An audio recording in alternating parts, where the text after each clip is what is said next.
Hey guys, Matt, IronTrap Garage, and we are working on this little Roadster project that we've been doing these small little tips and tricks for fitting patch panels and working on a Model A or early Ford that you need to do some rust repair to. And as you'll find, these cars, every single one's different. You'll run into different things, and I want to show you some of these little tips and different stuff I do. So this car, pretty much done all the major metal work on it. We've done all the lower like 6 or 10 inches around the car, done a firewall, wheel wells, door skins, which we showed you, tweaked the inner structures to get the doors to latch, a ton of work. But what's left at the very end here, and I kind of overlooked it when we did the door skin video just because I wanted to get everything else done, is on Model A's, they overlap, the door overlaps here like you see through here, and then at the body line at the top, it's actually still supposed to overlap. Now this car was, I think, like broken apart at some point or pretty badly damaged at one point in its life. And the car might have even been split in two. There's some welding in here. But what happened is, I think when they did some modifications in here, the body line no longer lines up, even with the car ratcheted together and held in place as if everything was bolted together and ready to go. We still have a little bit of a gap. The other side I've already repaired, and it was much worse. We had over an 1/8 inch gap on that side. This side we have a pretty small gap, but we want it to overlap so it looks like the rest of the door does. And then at the top there's a very small gap from looking from above. So what I'm going to show you guys today is a little trick that I do for filling gaps like this. We're going to take some round bar stock that I have laying around, weld it around the outside edge, blend it all in, and we'll get this door to overlap, and when it's all said and done, it'll look like it never happened. So let's get started.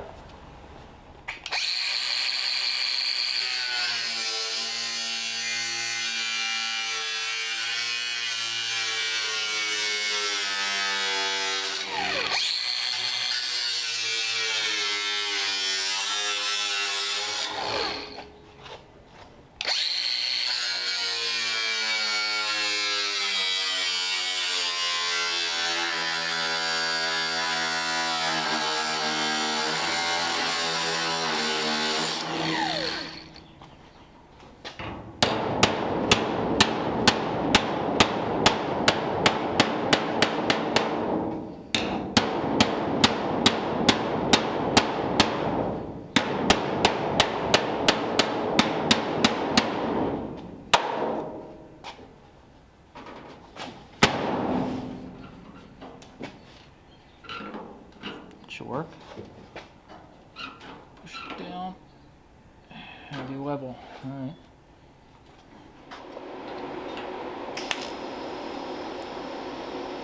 I'm like, oh wait, I have that 100 amps. That'll probably wreck stuff.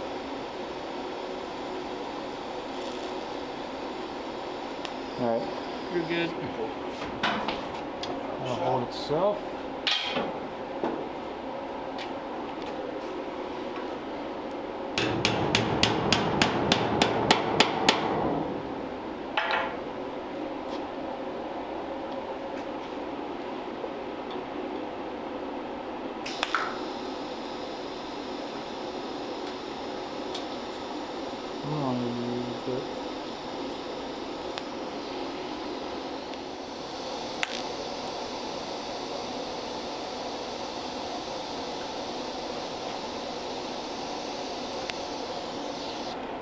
Still got it a hair hot.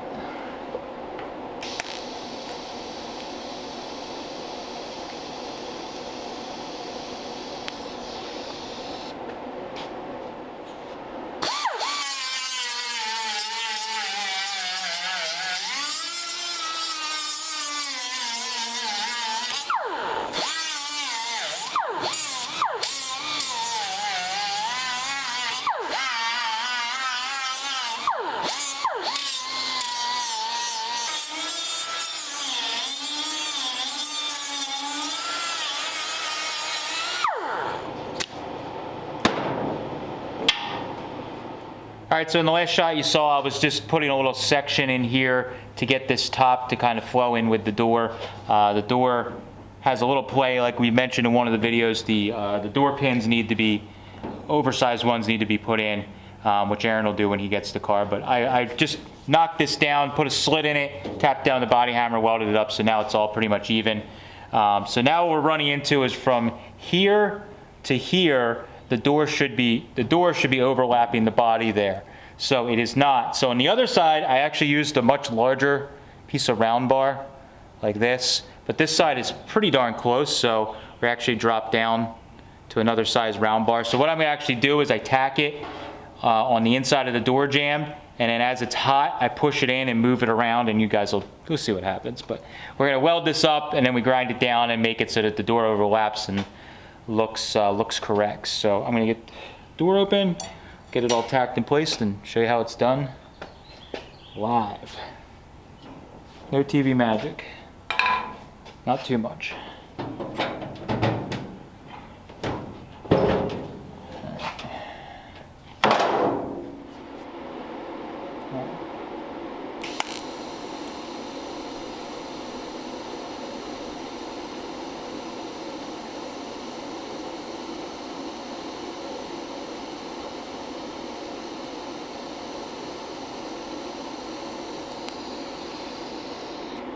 All right, there we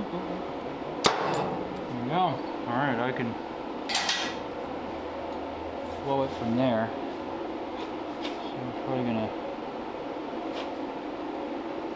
put another tack on here, and I'll push it in, and I'll tack it in the corner, pull it out.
All right, we'll cut that excess off and hammer it around as we go.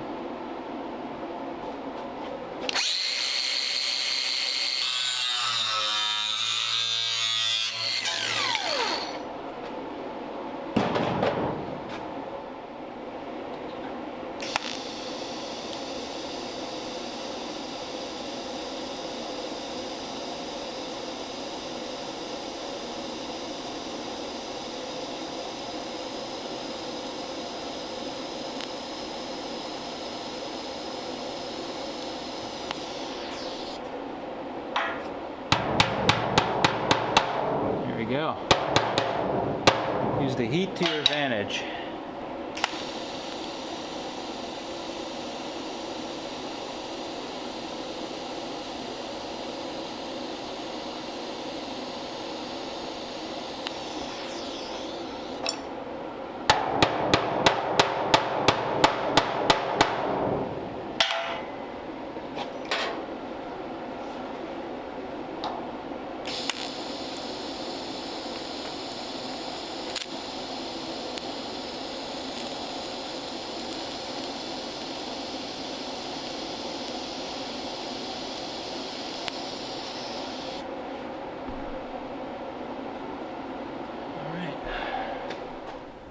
All right, so I got that bar all welded in like you saw. Basically what I do is I weld, tap it or bend it, and weld a little more until you get it all welded up. Now, obviously this is sitting like way high off the panel, but that's okay. We know we're gonna grind off like 90% of that bar stock, but what we're trying to do is just get a good foundation. So I weld down into the crevice here so that I know that down at the base material, I have a good penetrated weld. So when I sand this down flush and the weld starts to disappear, we still have a clean weld. So on the inside, what you get is you can see there's like a little bit of a, you know, where you can see the bar stock. So we can cap that off with sheet metal to make it look finished, depending on how nice you want the car to be. So I'm gonna take a flap disc, and basically I just lay it flat right on there, and I just start sanding that down till it disappears and you start seeing the weld smooth out. Then we could start shutting the door and seeing where it's at and adjust it with the little sanders and get it all looking good. But just takes a bunch of sanding and everything will flow in together and look pretty good.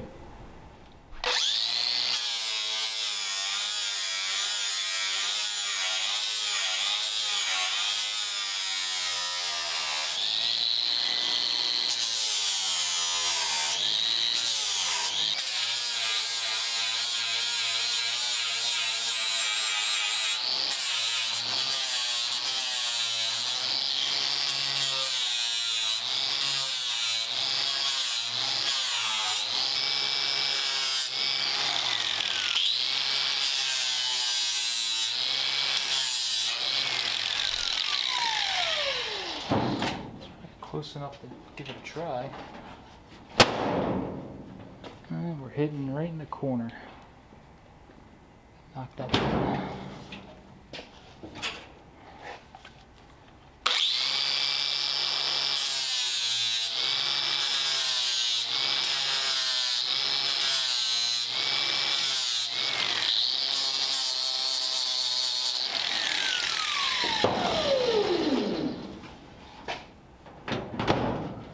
Still hitting.